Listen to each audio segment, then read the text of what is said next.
Hello guys, I am doctor Knowledge Kumar, Deep Jyoti hospital, Bihar Sharif. आज जो topic के ऊपर जो डिस्कस करने जा रहे हैं वो टॉपिक है ट्यूबरक्लोसिस।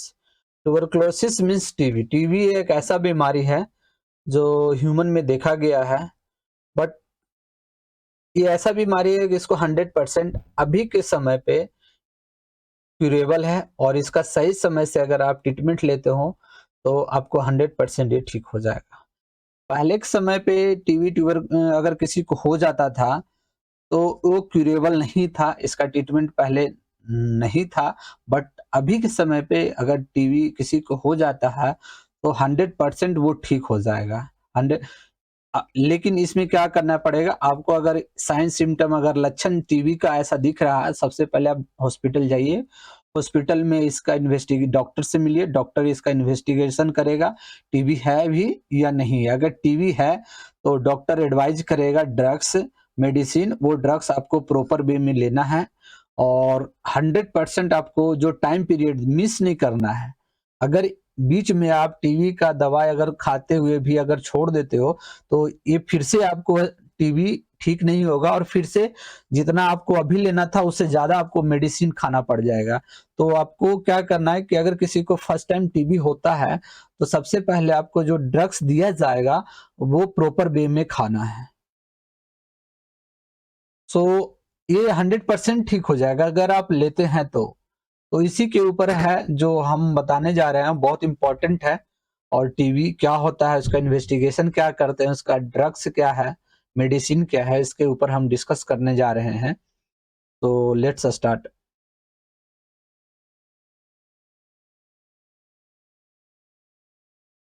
ट्यूबरक्लोसिस। ट्यूबरक्लोसिस कैसे पता चलेगा कि इसको टीबी है? कैसे कहेंगे कि इसको डायग्नोसिस करने की जरूरत है, डॉक्टर से मिलने की जरूरत है? तो उसके लिए सबसे पहले इसमें क्या होता है ना कि उसका साइन सिम्टम, पेशेंट का क्या-क्या चीज़ साइन एंड सिम्टम आ रहा है, उसके बेस पे हम इसको डॉक्टर को कहेंगे कि नहीं, आप जाइए डॉक्टर से मिलिए। सबसे पहले कि टीबी को डायग्नोसिस बनाने के लिए सबसे पहले कि 2 वीक से ज़्यादा उसको कफ है, खाँसी बहुत ज़्यादा हो रहा है, 2 वीक से ज़्यादा हो गया है, लेकिन अभी तक खाँसी ठीक नहीं हुआ, कफ अभी तक ठीक नहीं हुआ है, तो इस केस में हम टीबी का लक्षण इसमें देख सकते हैं। दूसरा है कि फीवर। फीवर किस टाइप का फीवर? आपको इवनिंग में राइज़ मिलेगा। इवनिंग के समय पे टेम्परेचर हमेशा ज़्यादा मिलेगा, तो ये भी एक डायग्नोसिस बनाने के लिए है कि अगर किसी को टीबी है तो इवनिंग में हमेशा जो टेम्परेचर है इसका राइज़ मिलेगा। नाइट में पसीना आएगा, नाइट में स्वेट्स, नाइट स्वेट इसको बोलते हैं, और उसका वेट भी कम होने लगेगा, वेट लॉस हो रहा है। और हेमेटोपियोसिस इसको बोलते हैं, स्पूटम में ब्लड। जब आप कफ करिएगा, खाँसिएगा तो आपके खाँसी में वो कफ कफ के अंदर वो ब्लड मिलेगा। तो इसका 100% ऐसा कि डायग्नोसिस करने के लिए कि टीबी ही है। इसका इन्वेस्टिगेशन करने के लिए आपको सबसे पहले स्पूटम स्मीयर एग्जामिनेशन करते हैं, दूसरा करते हैं चेस्ट एक्स-रे करते हैं, और सीबी नाट करते हैं। क्या करते हैं? सबसे पहले स्पूटम का एग्जामिनेशंस करते हैं, चेस्ट एक्स-रे करते हैं, और सीवी नाट करते हैं। अब इसमें जो मेनली है वो फार्माकोलॉजी के हिसाब से देखा गया है कि सबसे ज़्यादा जो ड्रग्स में ड्रग्स ऑफ चॉइस पूछते हैं, नहीं तो इसका साइड इफेक्ट पूछते हैं, और रेजिस्टेंस पूछते हैं। तो आपको फार्माकोलॉजी के हिसाब से हम सबसे पहले टीबी का ड्रग्स के बारे में बताने जा रहे हैं। टीबी में 2 टाइप्स का ड्रग्स यूज़ होते हैं, first line drugs and second line drugs.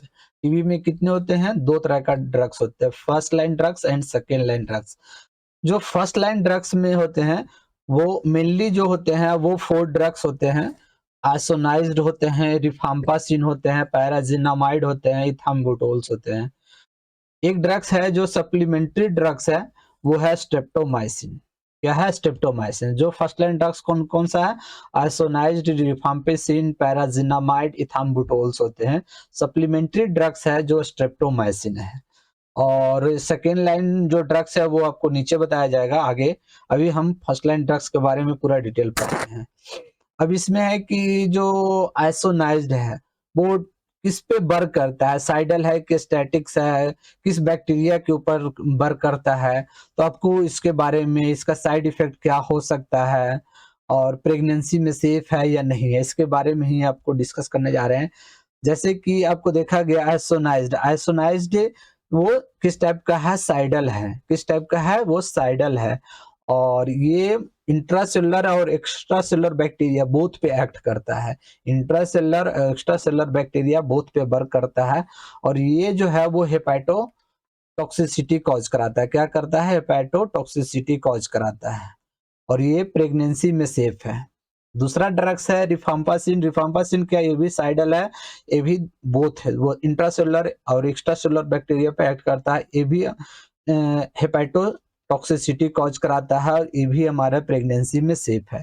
पैराजिनामाइड जो है वो सिर्फ इंट्रा सेलुलर बैक्टीरिया पे करता है। क्या करता है? इंट्रा सेलुलर बैक्टीरिया पे एक्ट करता है और पैराजिनामाइड भी है, हेपेटोटॉक्सिसिटी कॉज कराता है। क्या कराता है? हेपेटोटॉक्सिसिटी कॉज कराता है और ये प्रेगनेंसी में अवॉइड किया गया। प्रेगनेंसी में अवॉइड करते हैं, इसको नहीं देना की कोशिश करते हैं। अगला ड्रग्स है वो है इथाम्बुटोल। इथाम्बुटोल जो है वो हमारा बोथ इंट्रा और एक्स्ट्रा सेलुलर बैक्टीरिया पे वर्क करता है, बट ये साइड इफेक्ट इसका हेपेटोटॉक्सिसिटी कॉज नहीं कराता है। प्रेगनेंसी में ये सेफ है। अगला ड्रग्स है वो स्ट्रेप्टोमाइसिन है। स्ट्रेप्टोमाइसिन जो है वो कैसा है? साइडल है और ये बोथ बैक्टीरिया पे एक्ट करता है, इंट्रा और एक्स्ट्रा दोनों पे कर सॉरी सिर्फ ये एक्स्ट्रा पे करता है, एक्स्ट्रा सेलुलर बैक्टीरिया पे करता है और ये हेपेटोटॉक्सिसिटी कॉज नहीं करता है। और ये क्वेश्चंस है, आपको इसको याद ही रखना है कि ये कंट्राइंडिकेशन प्रेगनेंसी में है। कंट्राइंडिकेशन प्रेगनेंसी में ये 100% है, इसको हम नहीं देते हैं। तो आपको दूसरा है, आपको अगर फर्स्ट लाइन ड्रग्स में पूछेगा कि एक क्वेश्चन ये भी बन सकता है कि कौन सा ऐसा फर्स्ट लाइन का ड्रग्स है जो स्टैटिक वर्क करता है? तो ओनली वन, इथाम्बुटोल जो स्टैटिक है, बाकी जितना भी है वो साइडल है। और स्टार्टिंग में जो आइसोनाइज्ड, रिफाम्पासिन, पैराजिनामाइड, ये बोथ आर हेपेटोटॉक्सिसिटी कॉज कराता है। अब यह एक पॉइंट और है कि best drugs for fast growing और intermediately growing and slowing growing bacteria पे सबसे ज्यादा जो फास्टेस्ट ग्रोइंग कौन काम करता है? तो सबसे पहला जो होता है वो आइसोनाइज्ड होता है। सबसे पहले क्या होता है? आइसोनाइज्ड जो होता है वो फास्टेड होता है। रिफाम्पासिन जो इंटरमीडिएट होता है और पैराजिनामाइड जो होता है वो स्लोइंग होता है। ये भी याद रखना, फास्टेड, इंटरमीडिएट एंड स्लोइंग। फास्टेड में आइसोनाइज्ड होता है, इंटरमीडिएट में हमारा जो होता है वो रिफाम्पासिन होता है, स्लोइंग में जो होता है पैराजिनामाइड होता है। आपको इसको याद रखना है।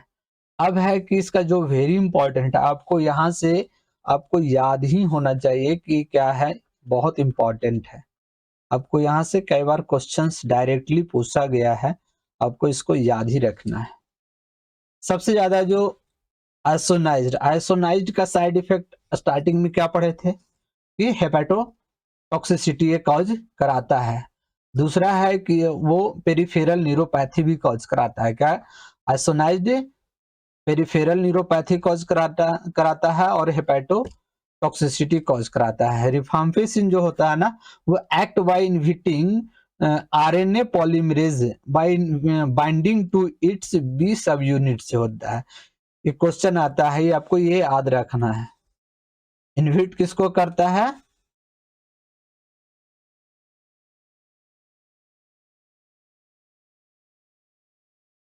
आरएनए पॉलीमरेज के द्वारा ये इनहिबिट होता है और इसको हमेशा इम्पेटी स्टमक में देते हैं। कैसा यूज करते हैं? इम्पेटी स्टमक में यूज हम करते हैं। और ये रिफाम्पासिन जो है वो टीबी में तो अभी यूज हो रहा है, इसमें पहले भी इसमें लेप्रोसी में भी यूज कर सकते हैं, सुडोमोनास में यूज कर सकते हैं, एमआरएस है मिथिसिलिन रेजिस्टेंस स्ट्रेप्टोकोकल यूरेजेस में हम इसको अदर यूज भी हम करते हैं। मेनली इसका रिफाम्पासिन टीबी के लिए ही होता है, बट अदर में भी हम यूज रिफाम्पासिन का यूज करते हैं। पैराजिनामाइड जो होता है वो हाइपर यूरिसेमिया क्या कॉज करा रहा है? हाइपर यूरिसेमिया। ब्लड में यूरिक एसिड का मात्रा ज्यादा होने से क्या होता है? गॉट कॉज करा देगा। सो पैराजिनामाइड क्या कॉज करा रहा है? गॉट कॉज करा रहा है, हाइपरयूरिसेमिया हो रहा है कहाँ? ब्लड में यूरिक एसिड की मात्रा ज्यादा हो रहा है। अगला जो ड्रग्स है इथाम्बुटोल, इथाम्बुटोल का जो साइड इफेक्ट है वो ई, आपको याद रखना है, ई फॉर आई। आई में क्या साइड इफेक्ट कॉज करा रहा है? Red green colour blindness. क्या साइड इफेक्ट हुआ? रेड ग्रीन कलर ब्लाइंडनेस का ये साइड इफेक्ट हो रहा है, जिसको बोलते हैं ऑप्टिक न्यूरोराइटिस बोलते हैं, न्यूरोराइटिस बोलते हैं। तो इथाम्बुटोल ई फॉर आई, आई में क्या कॉज करा रहा है? Red green colour blindness cause करवाता है। अगला जो है वो हमारा फर्स्ट लाइन का ड्रग्स है स्ट्रेप्टोमाइसिन। स्ट्रेप्टोमाइसिन ये ओरली इफेक्टिव नहीं है, मेनली जो यूज होते हैं वो आईवी इंजेक्टेबल यूज होते हैं।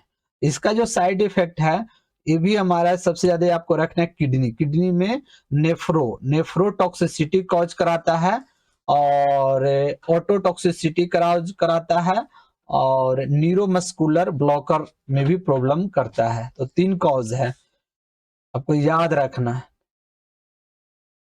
नेफ्रोटॉक्सिसिटी कॉज कराता है, ऑटोटॉक्सिसिटी कराता है और न्यूरोमस्कुलर ब्लॉकर कॉज कराता है। तो स्ट्रेप्टोमाइसिन का साइड इफेक्ट क्या है?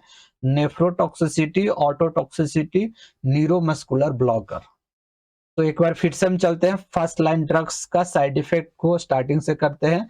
आइसोनाइज्ड जो है वो peripheral neuropathy and hepatotoxicity cause कराता है। रिफाम्पासिन एम्प्टी स्टमक में देते हैं। Inhibit by the RNA polymerase, एक डायरेक्ट क्वेश्चन है, आपको आया हुआ क्वेश्चन है, पीवाईक्यू है, आपको याद रखना चाहिए। और ये पैराजिनामाइड जो होता है वो हाइपरयूरिसेमिया कॉज कराता है। इथाम्बुटोल आई में हमारा क्या करा रहा है? रेड ग्रीन कलर का ब्लाइंडनेस हो रहा है। और स्ट्रेप्टोमाइसिन में nephrotoxicity, ototoxicity, neuromuscular blockers. Second line drugs, अभी इससे पहले जो भी पढ़े वो first line drugs of TB के बारे में हम लोग पढ़े। सेकेंड लाइन ड्रग्स के बारे में हम लोग अब पढ़ने जा रहे हैं। सेकेंड लाइन ड्रग्स में मेनली जो होता है वो 3 ड्रग्स होते हैं। साइक्लोसेरिन, कौन कौन सा ड्रग्स होते हैं? वो होते हैं साइक्लोसेरिन और पी अमीनो साइक्लिक एसिड होते हैं और इथोनामाइड होते हैं। कौन कौन सा ड्रग्स होते हैं? साइक्लोसेरिन और अगला जो होता है पी अमीनो साइक्लिक एसिड होते हैं और इथियोनामाइड होते हैं। इसका जो साइड इफेक्ट है जो सेकेंड लाइन ड्रग्स है उसका सबका साइड इफेक्ट भी इंपॉर्टेंट है, ठीक है। जैसे कि साइक्लोसेरिन, साइक्लोसेरिन का जो साइड इफेक्ट है वो है न्यूरोसाइकेट्रिक इफेक्ट है। क्या है? न्यूरोसाइकेट्रिक इफेक्ट है। कोई पर्सन का साइड इफेक्ट साइक्लोसेरिन अगर ले रहा है पर्सन, उसको जो साइड इफेक्ट है वो सिम्टम आएंगे इसकी वजह से, वो है न्यूरोसाइकेट्रिक इफेक्ट।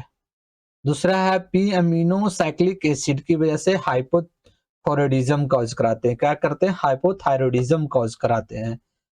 पास जो सेकेंड लाइन ग्रुप का जो थर्ड ड्रग्स है वो इथोनामाइड जो होते हैं, ये भी हमारा हाइपोथायरॉयडिज्म एंड हेपेटोटॉक्सिसिटी कॉज कराते हैं।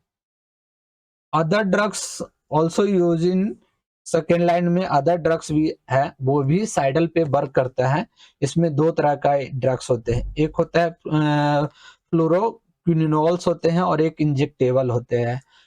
फ्लोरोक्विनोल्स का याद रखना OMG लीवो, जैसे कि ofloxacin, moxifloxacin, गार्टीफ्लॉक्सासिन, levofloxacin.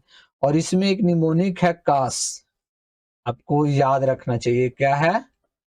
Cos, S for सी, के के कास, याद रखना है।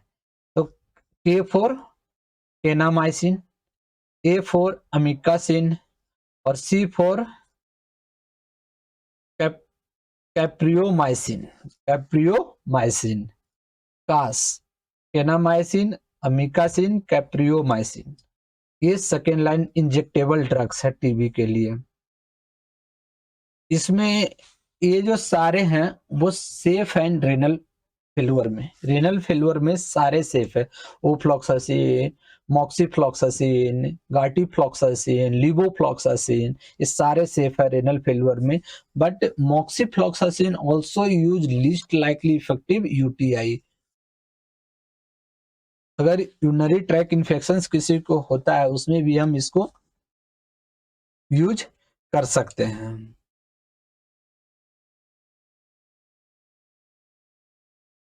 और अदर ड्रग्स में ये क्लोफाजेमाइन है, लिनोजुलाइड है, ये अदर ड्रग्स में यूज करते हैं। लिनोजुलाइड जो है वो drugs was approval for methicillin resistance streptococcus aureus में यूज करते हैं, बट नाउ टीबी में भी यूज हम इसको करते हैं।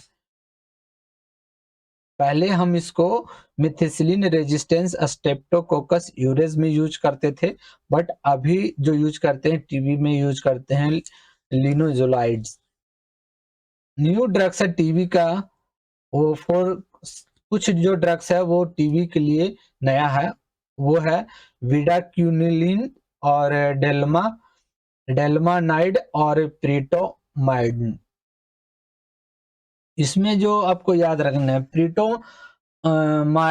जो है वो यूज करते हैं, किसमें यूज करते हैं, मल्टी ड्रग्स रेजिस्टेंस अगर किसी को यूज हो जाता है उसमें भी यूज करते। एक्सटेंसिवली ड्रग्स रेजिस्टेंस का अगर किसी को है तो उसमें भी हम इसको यूज करते हैं, बाईपाल रेजिमेन के द्वारा यूज करते हैं।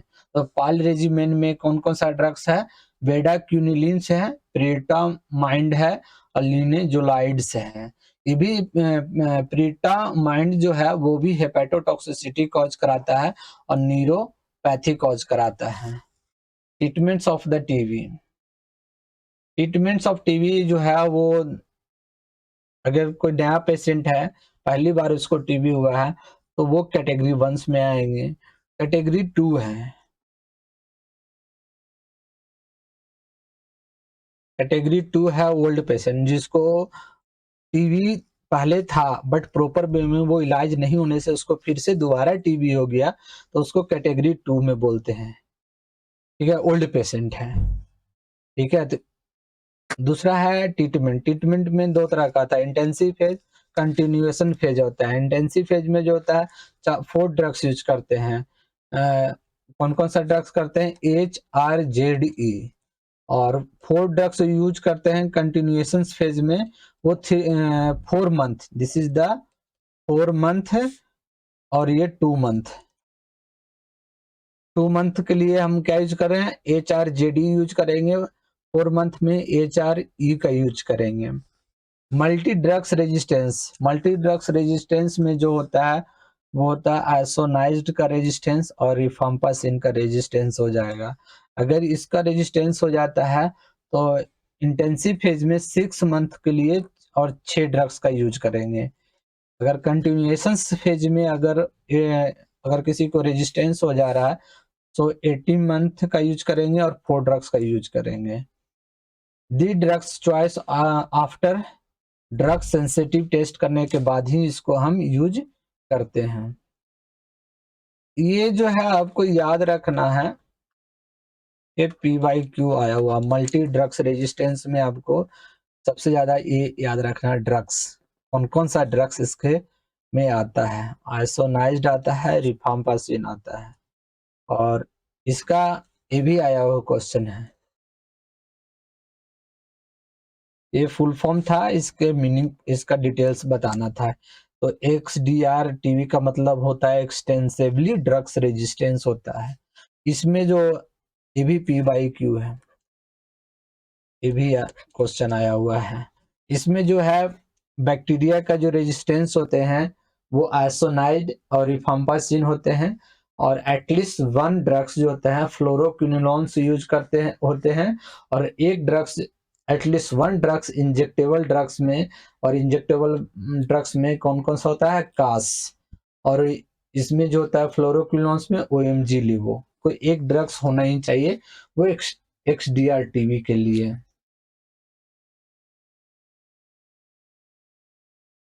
ट्रीटमेंट ऑफ XDR में अगर होता है तो 6 मंथ और 7 ड्रग्स, और कंटिन्यूएशन फेज में होता है 18 मंथ 6 ड्रग्स। सो टीबी का टॉपिक इंड हुआ ड्रग्स का, इंड। और अगर hope you like this video and please subscribe my channel and like and share. Thank you so much.